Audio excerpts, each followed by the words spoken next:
my fellow freedom solving thinkers. Thank you for tuning into the LL3 podcast. My name is Craig, transmitting from the beautiful swampy mangroves of South Florida. And today's date is Friday, November 13th, 2020. So it will be more bad luck today. You know how some people have that mindset. I don't know. Usually this particular time, I'm more inspired. Positive energies, great vibrations and all that. So, just browsing through the whole political game, and with the elections, 12th Amendment, expect them to use it when it's necessary, and it's legit. The 12th Amendment of the U.S. Constitution brings it to light. So definitely look that up. It has merit, and it's constitutional. All right, because there's a lot of suspicions been going on. Of course, compromise high-tech machinery for the ballots, which, in good faith, I questioned it 20 years ago since the hanging Chad propaganda. All right, and that's during the whole, of course, Bush-Gore ordeal challenging Florida. And what really boggles the mind, a lot of the other states didn't learn from that. And that's essential. Always want to study the past because it's today's greatest teacher. But, when you got folks taking alleged kickbacks and contributions from these lobbyist groups that represent this particular institution, it always backfires. And they still want to say, it's in denial. And even all from the mainstream newspapers, it's all legit. There's no cases of fraud. That's why I call it allege, okay? Allege. There's a lot of too many discrepancies, based on the information I've been looking at. And speaking of elections, I'm going to do a couple of things here. I'll be talking about, and this one here, actually, the Epoch Times, and this is under social media. Twitter says 300,000 tweets labeled potentially misleading ahead of Election Day. So we'll just leave it at that about Twitter's potential misleading on Election Day. All right. So potentially misleading on Election Day. So this is by Catabella Roberts. Came out today.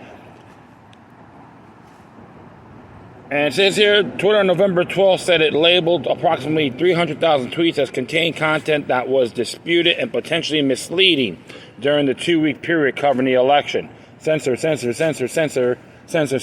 Oh yeah. Think for me. Yeah.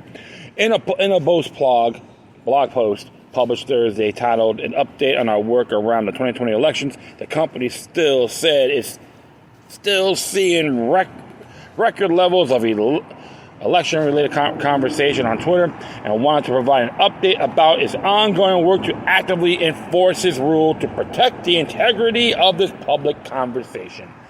Yes, big brother, I need you to enlighten me. The site says it labels some 300,000 tweets as part of its civic integrity policy, that the amount to around 0.2% of the total number of election-related tweets sent during that 2-week period. Of those tweets, 456 were also covered by a warning message and had engagement featured limited, meaning tweets could be, quote, tweeted but not retweeted. All right. Okay, let me see here. Replied to or liked. Approximately 7% of users who saw the flag tweets viewed them after the label on warning message was applied. Twitter said the analysis focused on tweets about the U.S. election from October 27th to November 11th. These enforcement actions remain part of our continued strategy to add context and limit the spread of misleading information about the election processes around the world on Twitter. Fajia Gadi and Kayvon Bakerpour, who respectively leads Twitter's legal and product teams, wrote, "We also want to be very clear that we don't see our job is done. Our work here continues. Our team are learning and improving how we address these challenges." Continued, adding, "We'll be sharing a comprehensive report on the election early next year." Over the past few weeks, Twitter has issued a number of warnings to Donald Trump's account regarding his accusations of voter fraud in the presidential election. According to the New York Times, just over a third of Trump's tweets between November 3rd and 6th were hit with such a warning. See, he said allege his accusations of voter fraud. Okay, accusations. But he still got flagged. Without Twitter, we will be less intelligent, right? It's just being sarcastic here. I'm going to proceed. Trump and a number of other Republicans have said Twitter's fact-checking efforts suppressed conservative votes. Yeah, you mean fact hacking. Fact hacking, okay, that's it. It's called fact hacking. All right. Also, the blog post, Twitter announced it will be keeping some of the new election-related changes in places for the foreseeable future, including prompting users to add context to tweets before retweeting them in an effort to prevent the spread of misinformation. So, if it's a bunch of crap and they like it, you will be accepted. Exceptionalism is the way to go, folks. Twitter said it had observed 23% decrease in retweets and a 26% increase in quote tweets since making this change, but on a net basis, the overall number of retweets and quotes tweets combined decreased by 20%. In short, this change slowed the spread of misleading information by virtue of an overall reduction in the amount of sharing on the service. We are taking more time to study and fully understand the impact of this change and are leaving it in place for now, they added. Social media site will resume recommending tweets from people that users don't follow and will end that requirement that trends must have explanation before they can land in for you suggestions. All right. So, my friends, ain't it amazing or what? You got grandma taking his grandkid out. He's like, "What are you doing, grandma?" But hey, this is something else, my friends. Or Big Brother 101 with this particular site, and I'm not too surprised. I got some of these people trolling. One person, I posted something about the ballots in Puerto Rico, about 200 boxes are missing. And he says, "What's your point?" I say, "Hey, observe responsibly." And he goes, "Well, Puerto Rico doesn't do votes, so this is irrelevant." And in reality, I was talking about what's going on in their own territory. Okay, so bravo, assumption man, assumptuous one. How inspiring! Remember, in the world of Twitter, you always got folks believing they want to try and be smarter than you. It's like pretentiousville,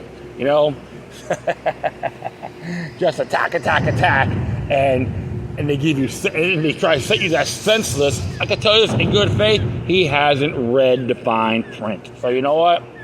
A person like that, and many others, like the one celebrating of the Biden-Harris so-called victory because the mainstream media said so, you're the ones that you signed the contract without reading the fine print. You go, what happened?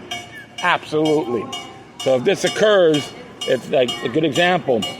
If it goes all the way through Electoral College and the 12th Amendment actions, and Biden loses, don't come crying to me. Don't loot. Don't protest like a bunch of banshees. Don't do anything to violate other spaces, other people's space, okay? That is a fact. We got all these people want a lot of censoring going on. Yeah, I want to have them think for me, like fact check and Snopes. Please, I've seen so much irrelevancy what they post too. I'm like laughing at them. Hey, I take the time to observe things responsibly. That's what I tell folks on my show. Observe responsibly. We all make our errors. Yes, I'm not going to say I haven't. That would be selfish. And plus, I misspelled words too on my titles. I'm like, good grief. I've been a victim of typos. Okay.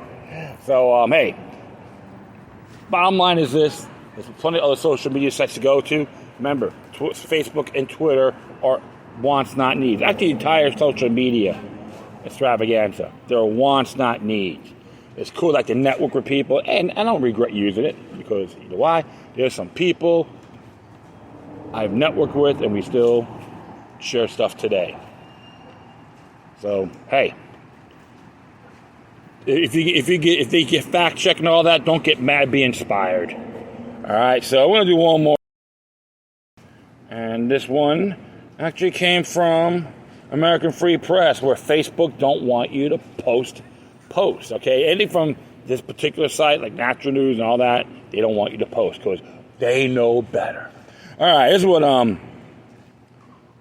they put out. Media forgets Maxwell Epstein story. Donald Jeffries.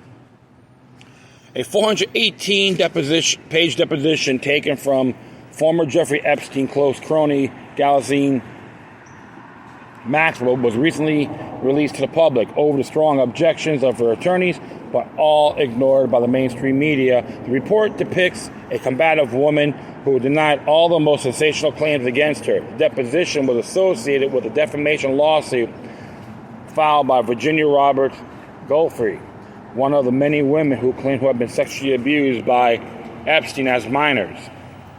While Maxwell acknowledged his intimate relationship with the late Epstein, who died under very suspicious circumstances last year, she wouldn't provide any details. She denied over-participating in the widely rumored orgies and rebuffed questions relating to underage girls. In response to a question about her being part of a scheme to recruit underage girls for sexual massages, Maxwell replied, "I don't know what you are talking about." Maxwell repeatedly clashed with Jeffrey's lawyer. Yeah, I said Jeffrey. I said Jeffrey, but yeah, Jeffrey's lawyers. And at one point, pounded her first on the table in anger, then afterward explained, Can we be clear? I didn't threaten anybody." In response to a very basic question about whether or not sex between an adult or minor would be harmful psychologically, Maxwell shot back, "What are you asking me? I don't know what you are asking. This has nothing to do with Virginia Roberts." Maxwell notably vehemently denied that former President Bill Clinton has ever been to Epstein's infamous pedophile island. She skirted questions about Prince Andrew, whom Jeffrey alleged sexually assaulted her numerous times. The deposition redacted the names of powerful figures like Clinton, Alan Dershowitz, Prince Andrew, and Victoria's Secret's head Les Wexner. "First of all, you are trying to trap me. I will not be trapped," Maxwell declared. "You are asking me if I recruit. I told you no. I totally resent and find it disgusting that you use the word recruit. I already told you I don't know what you're saying about that, and your implication is repulsive." In response to whether Epstein had a sexual preference for underage minors, Maxwell says, "I cannot tell you what Jeffrey's story is. I am not able to. I never saw any inappropriate underage activities with Jeffrey, ever." Maxwell even claimed that she was not sure that's the real picture or not, in reference to his widely published photo of Prince Andrew with his arm around an underage Jeffrey, which was taken at Maxwell's London home in 2001, with a smiling Ghislaine standing next to them. Andrew has strongly denied Jeffrey's charge that they had sex in both the toilet and bedroom of Maxwell's townhouse. Maxwell repeatedly called Jeffrey a liar, declaring Virginia is absolutely, totally lying. This is a subject of defamation about Virginia and the lies she has told. And one of the lies she told was that Clinton was on the island where I was present. Absolutely 1,000% is a flat-out total fabrication and lie. She refused to verify that Epstein and Clinton were friends. Maxwell also called Jeffrey an awful fantasist and her allegations a tissue of lies. A high-profile story, Alan Dershowitz was a friend of Epstein's, and his friend has appeared on the notorious flight logs from the Leota Express, which also includes several famous movie stars and Bill Clinton. One moment here, I'm going to take a shot of my orange juice.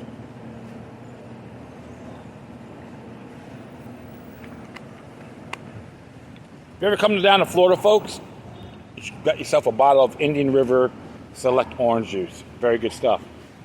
Local. Support local. Act local. Think local. All right, I will proceed here.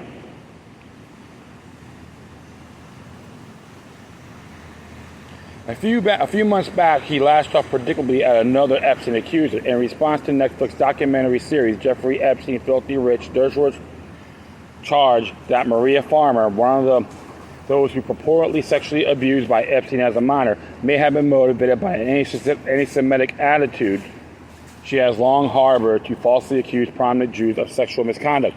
Dershowitz took statements made by Farmer in a telephone interview with the researcher Whitney Webb out of context. One such statement by Farmer was, when I called Ghislaine Maxwell and I asked why I couldn't hear there at a private and exclusive country club, she added, it's a Jewish country club. You're not Jewish, they're not going to serve you.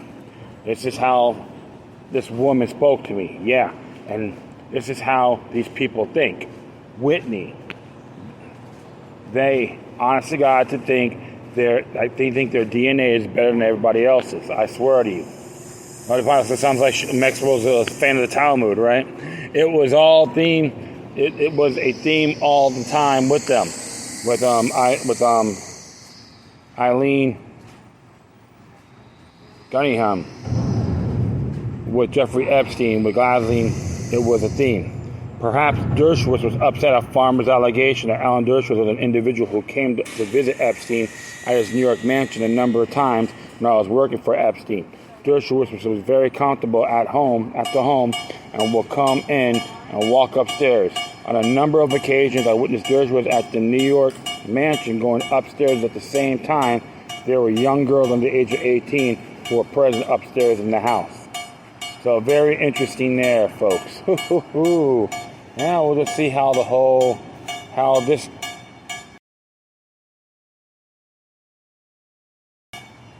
What do you guys say about that, right? Absolutely. Now, where is my, there it is. So, very intriguing times, my friend. We're still going to say innocent until proven guilty in the court of law for Maxwell. There's a lot of foul play, some big cover-ups, and some call it conspiracy theorists. Not a theory. Conspiracy theory, not anymore. Things are coming to light.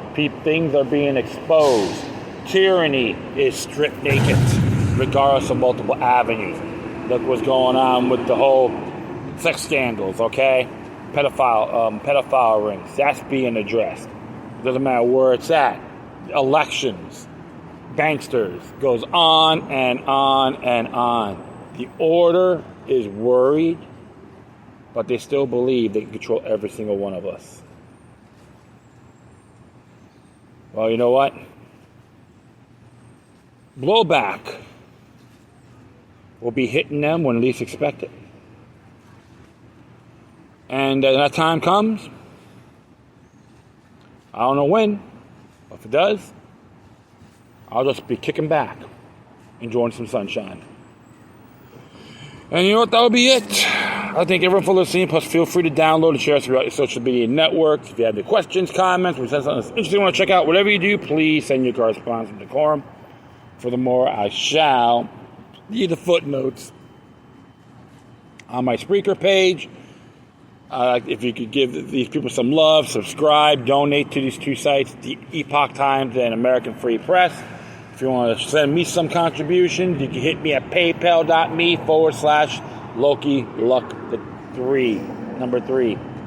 And I forgot, if you want to contact me, Gmail, my Gmail account is LokiLuck3 @gmail.com. You can get me on Proton, LokiLuck03 at protonmail.com. Once again, thank you for your time. Plus, always remember that demoniac resistance is healthy for the soul and can liberate humanity. Till next time, take care of yourselves. Keep on spreading the love, and may your guardian spirits be with you.